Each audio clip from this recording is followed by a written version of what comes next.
আসসালামু আলাইকুম। আমি শাফায়েত বলতেছি।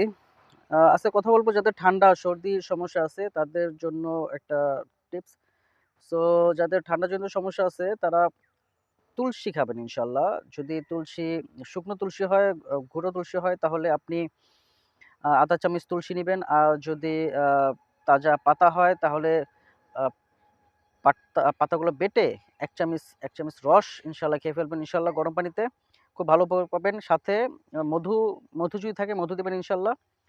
তাহলে রেগুলার ৩ বেলা তুলসী খাবেন, মধু থাকলে মধু দিবেন। আর যদি গলা কাশি থাকে বাসক দিবেন ইনশাআল্লাহ।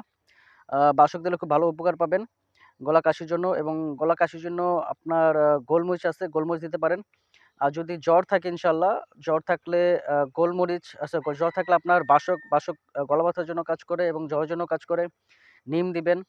ইনশাআল্লাহ নিম দিলেও আপনার জ্বরের জন্য খুব ভালো উপকার পাবেন ইনশাআল্লাহ। যদি আপনার জ্বর থাকে তাহলে যদি ঠান্ডাজনিত জ্বর থাকে তাহলে তুলসী, বাসক, নিম, আ গলা ব্যথা থাকলে গোলমরিচ এবং অবশ্যই ইমিউনিটি বুস্টিং এর জন্য আপনার রসুন এড করতে পারেন। রসুন এড করলে ইনশাআল্লাহ খুব ভালো উপকার পাবেন।